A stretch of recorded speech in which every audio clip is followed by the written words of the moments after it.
Orbit group અને લાડાણી એસોસિએટ્સના 30 સ્થળે પાડવામાં આવ્યા છે દરોડા. ઊંચી ઇમારત અને રોકડ વહીવટ પર આઈટીની નજર બાદ દરોડા પાડવામાં આવ્યા. સ્થળ પરથી ખરીદ વેચાણના દસ્તાવેજો મળી આવ્યા છે. મોટા ઉદ્યોગપતિ, ડોક્ટર, સીએ, સૂની વેપારીઓ પ્રોજેક્ટમાં રોકાણ કર્યાનું સામે આવ્યું છે. તમામને ત્યાં પણ આગામી દિવસોમાં તપાસ કરવામાં આવશે. અમદાવાદના અનેક વિસ્તારમાં સ્ટેટ મોનિટરિંગ સેલનો સપાટો. ઓઢવ, નિકોલ, વાડજ અને સોલામાં એસએમસીના દરોડા. એસએમસીના દરોડામાં દેશી અને વિદેશી દારૂનો મોટો જથ્થો જપ્ત કરવામાં આવ્યો. કેટલાક બુટલેગર તેમજ અન્ય લોકોની ધરપકડ પણ કરવામાં આવી છે. તો અમદાવાદમાં ફરીથી લિસ્ટેડ બુટલેગરો સક્રિય થયા છે.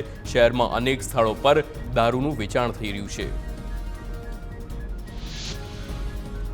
ખેડા નડિયાદના ભાજપના કાઉન્સિલરનો સસ્તા અનાજની દુકાનમાં કૌભાંડ મામલે પુરવઠા વિભાગની કાર્યવાહી. સંજય સચદેવની સસ્તા અનાજની દુકાનનો પરવાનો 90 દિવસ માટે સસ્પેન્ડ કરવામાં આવ્યો છે. તો રાજ્યના પુરવઠા વિભાગે કરેલી કાર્યવાહી બાદ ખેડા એસઓજીની ટીમ સમગ્ર કૌભાંડની તપાસ કરી રહી છે.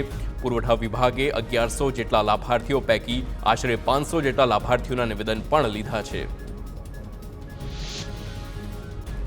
સુરત મનપાની દબાણ હટાવ ઝુંબેશ તેજ છે. મીઠી ખાડીથી નીલગિરી વચ્ચે દુકાનોમાં 135 શેડ, 75 ઓટલા તોડી પાડવામાં આવ્યા. મનપાની ટીમ સહિત 3 પીઆઈ, 6 પીએસઆઈ અને 88 પોલીસ કર્મચારી કાર્યવાહીમાં જોડાયા છે. 2 ટન જેટલું બાંધકામ મટીરિયલ પણ કબજે કરવામાં આવ્યું છે. નીલગિરી સર્કલ સુધીના રસ્તા પર દબાણો છતા. બોટાદના નિગાળા રેલવે સ્ટેશન પાસે માલગાડી પાટા પરથી ઉતરી ગઈ.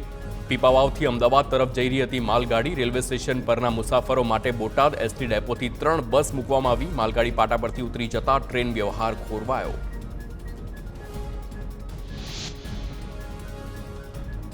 અરવલ્લીના મેઘરજના કાલિયાકુવા ગામની ઘટના. ભાજપની બેઠક બાદ ભોજન સમયે ઉડ્યા ભમરા.